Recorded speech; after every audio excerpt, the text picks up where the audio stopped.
This is a short tutorial to show you how to view comments from your instructor on quizzes. You will have a lot of lab assignments this semester, which will be completed through the quiz tool in D2L. And it's important that you check for feedback and comments from your instructor so that you can improve on your next lab assignments. So first, navigate to the Activities menu at the top of the page.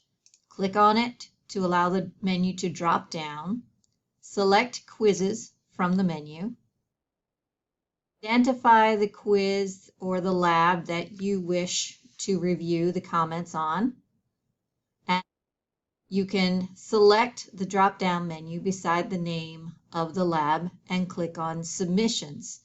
This will show you your submissions for that assignment, for you to go back into it to view the comments provided.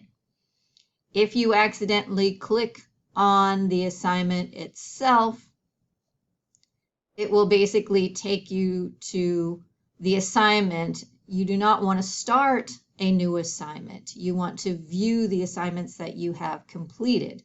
So once again, next to the title of the assignment, there's the click down menu, and you want to select Submissions once again to go to the assignment that you have submitted so that you can see the feedback from your instructor. I hope this video helped you.